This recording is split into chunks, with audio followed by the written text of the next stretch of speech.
안녕하세요, 여러분. 백수 제이입니다. 오늘은 아르바이트에 대해서 얘기를 해볼 것 같은데요. 이제 여러분들 대학생 되시고 하면은 아르바이트 많이 하실 거 아니에요? 물론 저도 아르바이트를 해봤습니다. 근데 저는 많이 해본 편은 아니에요. 여러 가지를 많이 해본 건 아니지만 그래도 저는 나름 제가 되게 꿀알바들을 많이 했다고 생각을 하거든요. 얼마 안 된 알바들 중에서도. 그래서 오늘은 제가 해본 꿀 알바들을 좀 소개를 해드리면서 추천도 드리려고 해요. 일단 제 기준에서 꿀 알바란 무엇인가를 좀 알려드려야 될 것 같은데, 왜냐면 이건 사람마다 달라질 수도 있잖아요. 무엇을 더 중요하게 여기는지에 따라서. 그래서 저 같은 경우에는 일단 제일 처음으로 중요하게 여기는 것이 신체적으로 힘들지 않은가, 신체적으로 편하게 일할 수 있는가가 가장 꿀알바의 기준이에요. 물론 정신적으로나 신체적으로나 아예 안 힘들면 좋겠죠. 그렇지만 어떤 알바든 간에 힘들지 않은 알바는 없고 어느 정도 다 힘이 들지만 상대적으로 좀 신체적으로 덜 힘든 알바들을 많이 찾았는데, 왜냐하면 저는 신체적으로 힘들어지면 정신까지 같이 피폐해지는 스타일이어가지고, 그리고 되게 금방 지쳐요. 이게 체력이 부족해서 그런 것 같긴 한데, 그래서 저는 제가 봤을 때 좀 편하게 일할 수 있는 일들을 많이 찾았어요. 힘들지 않게 일하고 돈을 벌면 참 좋을 거 아니에요? 그래서 그게 가장 제가 중요하게 여기는 기준이고, 그 외에 좀 따지는 것은 이제 최저시급을 맞추어서 주느냐. 돈이 중요하긴 하죠, 아무래도. 사실 저는 돈을 그렇게 중요하게 여기는 편은 아닌데, 막 나는 시급이 엄청 센 걸 하고 싶어 이런 건 아닌데, 기왕 받을 거면 많이 받으면 좋지만 그냥 법적인 기준인 최저시급만 맞춰서 주면 크게 상관은 없다. 이런 생각입니다. 그래서 최저시급이더라도 일이 좀 편해 보이면 그거보다 더 빡세고 시급이 높은 알바보다는 이 편한 최저시급 알바를 선호를 하는 편입니다. 그래서 제가 가장 중요하게 여기는 것은 편안하게 일할 수 있느냐, 그것입니다. 그래서 제 기준과 맞지 않다고 생각되는 분들은 제가 이제 소개해드릴 알바들이 꿀알바가 아닐 수도 있어요. 자, 그래서 본격적으로 이제 제가 해본 알바들을 좀 소개를 해드리면, 일단 제 기준에서 꿀알바였던 거는 단기 알바예요. 사실 학생일 때는 학업을 병행하면서 일을 하기가 되게 힘들잖아요. 그래서 저 같은 경우에는 방학 때만 알바를 했었는데, 그러다 보니까 방학 때만 하는 좀 장기 알바는 좀 구하기가 어렵기도 하고, 아무래도 사장님들은 길게 일할 수 있는 알바를 선호를 하시다 보니까 잘 뽑지 않으시더라고요. 그래서 저는 이제 방학 때나 아니면 학기 중에라도 시간이 나면은 단기 알바를 했었는데, 좀 금전적으로 돈이 필요할 때 그때 했던 것들 중에서 좋았던 게 하나는, 첫 번째는 행사할 때 이제 급구하는 알바 같은 거 있잖아요. 저 같은 경우에는 재작년인가? 그때 유튜브 팬페스트를 했을 때 그때 제가 알바를 했었어요. 그래서 딱 이틀간만 알바를 한 거죠. 제 기억으로는 최저시급이었고, 그리고 돈 입금은 한 일주일 이내로 해줬던 것 같아요. 이렇게 빨리 입금을 해주거나 그 자리에서 돈을 주는 그런 게 좋아. 일을 했는데 막 한 달 뒤에 준다 그러면 좀, 난 지금 당장 돈이 필요해서 일을 한 건데, 그런 것도 잘 알아보고 알바를 구하셔야겠죠? 어쨌든 그래서 유튜브 팬페스트 때 일을 했는데, 일단 유튜브니까 제 관심사여가지고 많은 크리에이터 분들도 볼 수 있었고, 그리고 일도 그렇게 힘들지 않았어요.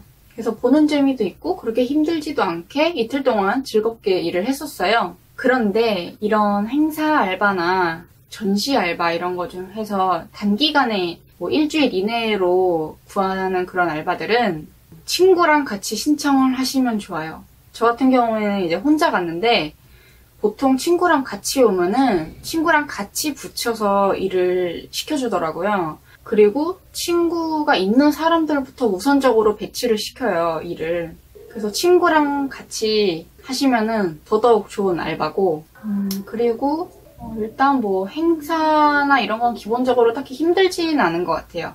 뭐 안내해주거나 아니면 뭐 줄 세우거나 그래서 보통 그런 일들을 맡기 때문에 힘든 건 없습니다. 특히 여성분들 같은 경우에는 신체적으로 이렇게 막 힘써야 되고 이런 거는 잘 안 시킬 거예요. 그 안내를 해준다거나 그런 일들을 많이 시키더라고요. 남자분들은 좀 힘쓰는 일 시키고 그래서 남자분들 같은 경우에는 행사가 오히려 더 힘드실 수도 있어요. 그리고 두 번째로 또 단기 알바 중에서 제가 이거는 정말 개꿀이다라고 생각을 한 게 있는데 근데 이거는 좀 조건이 까다롭습니다. 할 수 있는 조건이. 외국어를 잘해야 돼요.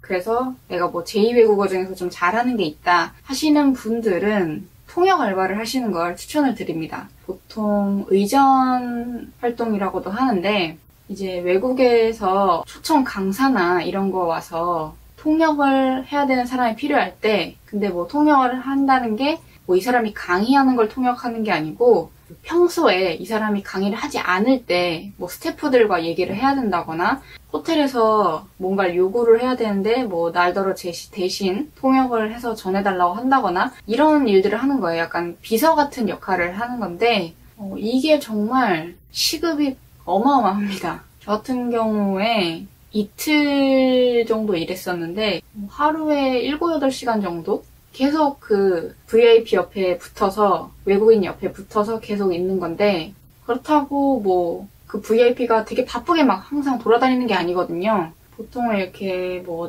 어디에서 쉬고 있는다거나 아니면 뭐 식사를 하러 간다거나 그냥 그 정도의 일정이기 때문에 그래서 뭐 전혀 힘든 것도 없고 시급은 그래서 총 한 16시간 정도 일했다고 치었는데 제가 그때 한 20몇만 원을 받았거든요. 그러니까 시급이 10,000원이 넘는 거잖아요. 그래서 이게 정말 꿀이구나. 그래서 2번 정도를 했었던 것 같아요. 통역 알바를. 그리고 세 번째는 이제 단기 알바가 아닌 장기 알바인데 지금 제가 하고 있는 알바입니다. 바로 만화카페 알바인데 굳이 만화카페가 아니더라도 룸카페도 포함이 될 것 같아요. 왜냐면 제가 룸카페도 해봤었거든요. 근데 이것도 꿀이었어요. 그리고 뭐 룸카페나 만화카페 이런 거 같은 경우에는 주말보다 평일이 훨씬 꿀입니다. 뭐 그거는 다른 카페도 마찬가지일 수도 있는데 주말에는 좀 많이 바쁜 게 왜냐면 사람들이 주말에 데이트를 많이 하러 오기 때문에 좀 바쁘고 그래도 다른 데보다는 별로 힘들지 않은 것 같아요. 시급은 그냥 최저 시급 받고 있는데 뭐 장사가 잘 안 되니까 그냥 나도 뭐 돈이 엄청 급한 것도 아니고 그리고 이번에 최저 시급 많이 올라서 뭐 그렇습니다. 그런데 그냥 카페는 꿀이 아닐 수도 있어요. 특히나 뭐 테이크아웃 많이 하는 그런 카페는 오히려 되게 빡셀 수도 있거든요. 왜냐면은 사실 카페에는 사람들이 평일에도 많이 가고 주말에도 많이 가고 게다가 카페는 남녀노소 다 오잖아요. 룸카페나 만화카페 같은 경우에는 사실 20, 30대가 주 고객층이거든요. 그렇기 때문에 특히나 학교들이 다시 뭐 개강이나 개학을 한다던가 이러면 손님이 쫙 빠져요. 주요 고객층들이 딱 그렇게 정해져 있기 때문에. 근데 그냥 카페는 그렇지 않잖아요. 주요 고객층이 딱히 막 정해져 있다기보다는 누구나 오니까 그리고 또 앉아서 이제 음료를 마시는 분들만 계시는 게 아니라 진짜 음료만 마시러 오시는 분들도 계시기 때문에 상당히 바쁠 수가 있습니다. 그래서 그냥 카페는 꿀알바가 아닐 수 있고 카페 일로 좀 편한 알바를 구하고 싶다면 룸카페나 만화카페 이런 카페를 추천드립니다. 그래서 오늘 제가 생각한 그리고 제가 경험을 해본 꿀 알바들을 3가지를 추천을 드렸어요. 이 영상이 여러분들이 알바를 구하실 때 어느 정도 도움이 됐으면 좋겠습니다. 그래서 오늘 제 영상은 여기까지고요. 제 영상이 마음에 드셨다면 좋아요도 눌러주시고요. 마음에 들어서 더 보고 싶다 하시는 분들은 구독 버튼도 눌러주시면 감사하겠습니다. 그럼 저희는 또 다음 영상에서 뵙도록 해요. 모두 안녕. 쭈 화이팅!